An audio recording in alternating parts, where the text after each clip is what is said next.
Or was it Mr. Leo's son-in-law? I can't remember. Barney Foreman was the manager of that department.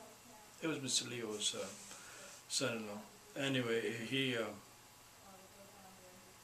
was there all the time, and we had there was a couple of us guys, Mr. Soley Bear and myself, and there was Miss Agnes and Miss Inez Guidry. They were cousins, or sisters maybe, I can't remember. The sisters or cousins. And there were at least 4 of us most of the time. And around Christmas time they used to hire some part-time help that would come in, help us with gift wrapping and such as that. Do you feel like, were there any big perks to working at Mervyn Cons? Like, there was any... Well, you did get a little discount on what you bought, yeah. So that was good? Discount. That was kind of a perk, that was about the only thing. What did you spend it on? Did you use your discount or? Well, yeah. I can't remember what I did buy some stuff there, but I can't recall what it was I bought. But I remember while we were there, and I didn't buy one, but I wish I had. They had come out with when Alaska became a state. They had changed the stars on the flag. The old flag. I wish I'd have bought an old flag. Yes, that would have been worth money. And then a year later or two, Hawaii became a state. And so they had 2 old flags. 2 old flags. There would have been two keepsakes there. That would have been. But I didn't buy those. I'm sure you didn't think of it then. No, you didn't think. I wasn't much of a collector back then.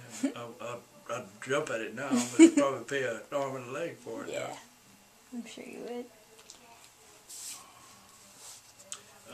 I was there for the hula hoop craze. The hula hoop craze? When did that start? Oh, that was in the late 50s, early 60s. What, everybody was? Yeah, it was the hottest thing or something? Yeah, it was. Oh, the hula hoop was hot. It was really hot. The space. Going into space thing, they had a lot of the toys that one of the Christmases that it was a lot of the toys had something to do with space exploration. Yeah, space exploration. What do you remember the first sale that you made at Mervyn Con? I wouldn't remember. There was a lot of little stuff, and I don't recall anything big that I sold really. Was there something that was really easy to sell, like people always need to buy? Oh, well, yeah. Boats and stuff like that, people always needed tools. We sold a lot of tools. They had a real good brand of tools called Proto, P-R-O-T-O tools. That was a good brand. It still is a name brand. And I remember having to wipe those things off every so often because they get dusty just sitting there, so we have to go in there and wipe them off. Make them look wanted. Yeah. And you drove to work every day at that point, or did you drive in 1958? I wasn't. I was able to drive. I mean, I had a driver's license, but we only had one car. So what I did, I stayed. I had 2 old maid aunts that lived in town, but on the southeast end of town, and I'd walk from there. I'd stay overnight there during the week, and I'd walk back and forth to work. Was it a far walk or?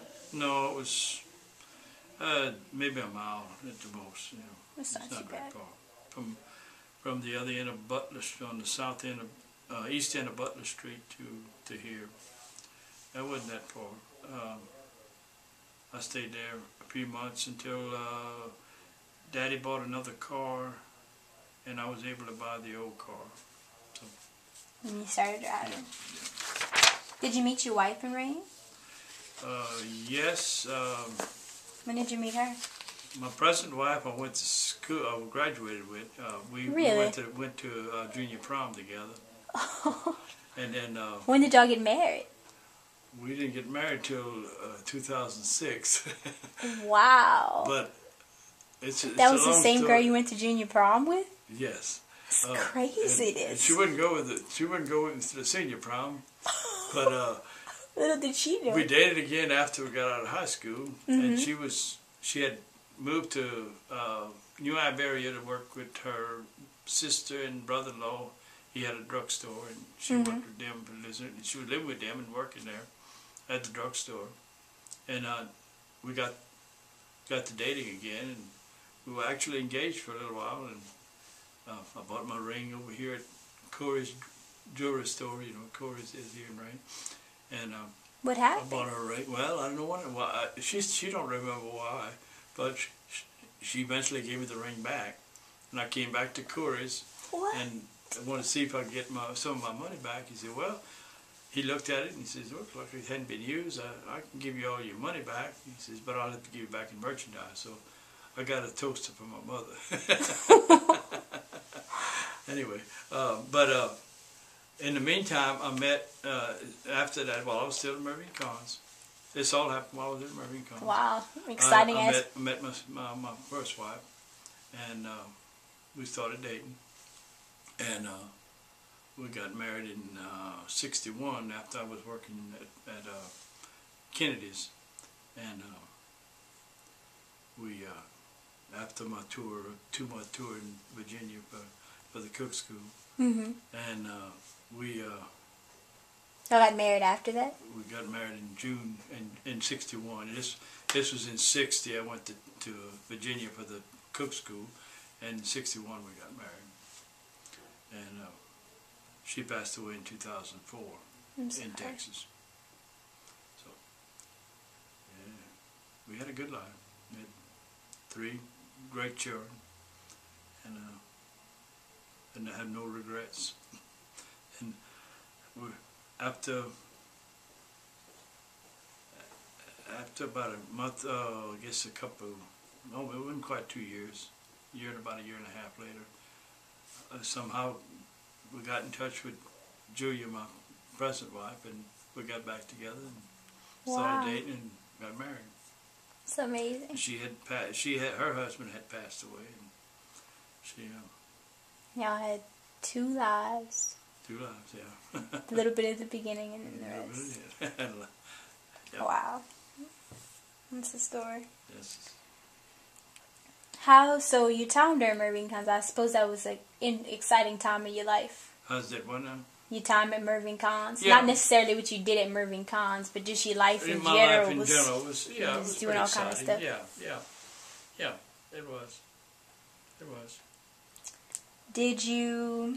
So why exactly did you start working? Did you start working just because you graduated, or were you trying to strike out on your own? Or?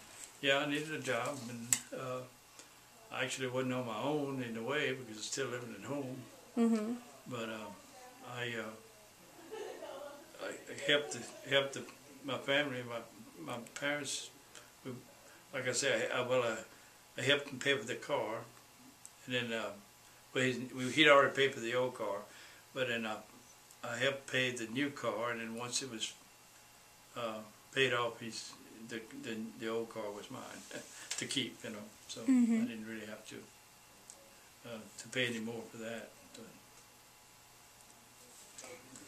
What did you feel like you learned during your time at Mervyn Cons in your life and so forth? I think it was a good time to learn how to communicate with people, and actually my whole career I've always been in retail since then, and I think it was just a good background for learning how to deal with the public. Yeah, they said the public is sometimes hard to please, but it comes with your ups and downs. You got good times and bad times, but public is amazing. Learn how to cope with them.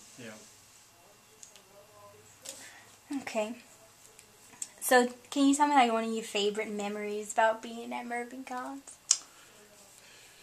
Well, I tell you one memory I have for sure. I was coming to work one morning after I had my car, was able to drive.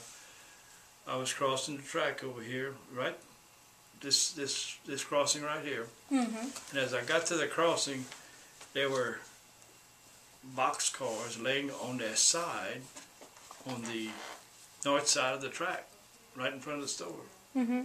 And come to find out, there had been a derailment that night before, during that night, and the cars had derailed right right where the old people were not in there, huh? No, it was a freight cars. But I don't know how the derailment had happened, but this had to be in 59, 58, late 58 or early 59 that this happened. I'm sure they have records of it in the newspaper. I'm sure they took pictures and all that good stuff. But I didn't have a camera then to take pictures, but I wish I had. And I remember when it had snowed, like I told you earlier about the... With his little I girl had and brought those my pictures. camera and If we could find those pictures. Yeah. I wish you could find them. That was Mr. Leo Kahn's daughter. They may have them somewhere, you know. Well, they've all passed away. I think Lily's passed away too. Lily was her name, I think. Lily, the little girl. She was. She was young.